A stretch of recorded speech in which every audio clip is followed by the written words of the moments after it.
Selamat datang kembali. Kali ini kita akan coba menyelami catatan renungan yang Anda bagikan. Temanya ini menarik banget.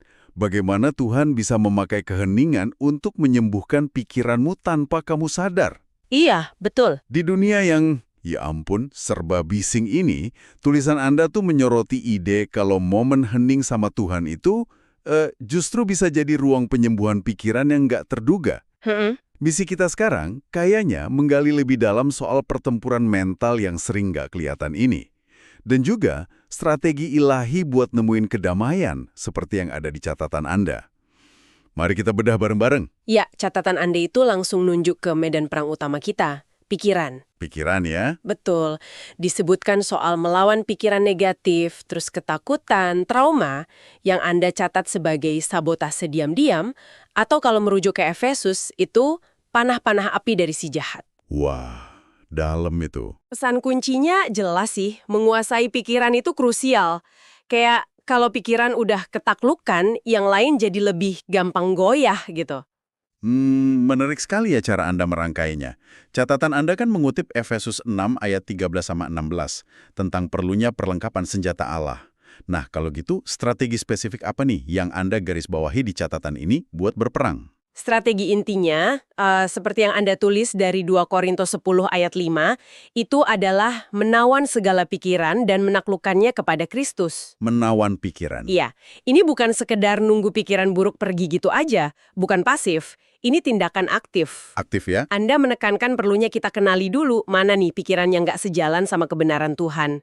Baru setelah itu secara sadar ditundukkan. Jadi ada proses identifikasi, terus penaklukan aktif.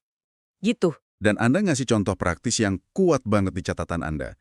Misalnya, pas muncul bisikan, aku nggak berguna, gitu kan? Langsung lawan pakai kebenaran dari Mazmur 139 ayat 14. Kejadianku dahsyat dan ajaib. Ini jadi ngingetin keteladan Yesus di padang gurun ya, yang Anda catat juga. Betul. Dia kan selalu balas pakai ada tertulis, bukan pakai emosi atau logika sendiri. Tapi jujur aja nih, menerapkan ini secara konsisten, kedengarannya butuh energi besar ya. Gimana tuh? Tentu. Dan disitulah konsep ketopong keselamatan dari Efesus 6 ayat 17 jadi relevan seperti yang Anda catat juga. Ketopong keselamatan? Iya, ini bukan cuma hiasan, tapi pelindung vital buat pikiran. Yang menarik dari catatan Anda adalah penekanan kalau ketopong ini harus dipakai secara sadar. Tiap hari. Secara sadar ya. Gimana caranya? Caranya, ya dengan terus-menerus meneguhkan identitas kita dalam Kristus. Ini semacam apa ya? Latihan spiritual harian gitu. Benar.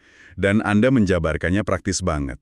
Misalnya, pas dihina, kita pakai kebenaran, aku dikasih Allah. Iya, dari Roma 8 itu. Terus pas merasa tertuduh, pakai Roma 8 ayat 1, tidak ada penghukuman dalam Kristus.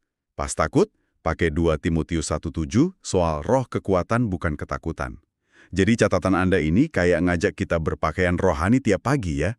Siapin mental sebelum perang. Persiapan. Tapi catatan Anda nggak berhenti di situ aja. Ada dimensi lain yang penting banget. Damai sejahtera Allah. Oh iya, Filipi 4 ayat 7. Nah, itu dia.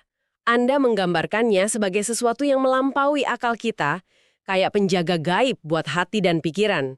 Uniknya, damai ini turun bukan setelah masalahnya kelar. Oh iya. Justru saat kita bawa semuanya dalam doa dan syukur, di tengah situasi sulit itu, ini nih salah satu cara Tuhan bekerja diam-diam.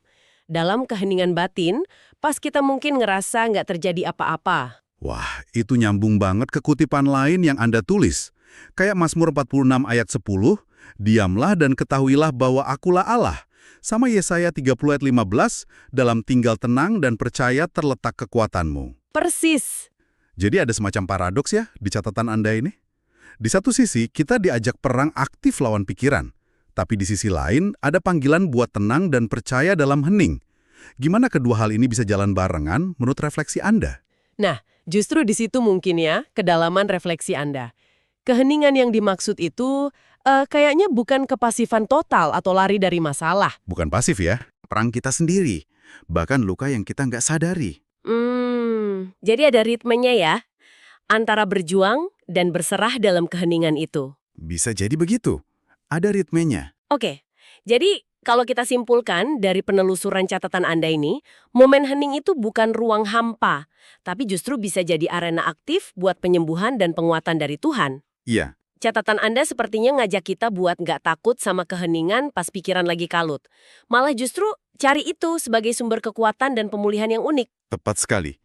Dan mungkin sebagai pemikiran penutup ya, untuk Anda renungkan lebih lanjut, Berdasarkan seluruh eksplorasi kita dari catatan Anda ini. silakan. Mengingat betapa dalamnya penyembuhan yang bisa terjadi dalam keheningan ilahi itu, bagaimana jika keheningan yang mungkin sering Anda hindari atau Anda isi dengan kesibukan, sebenarnya adalah undangan pribadi dari Tuhan. Undangan untuk pemulihan terdalam yang selama ini Anda butuhkan tanpa Anda sadari.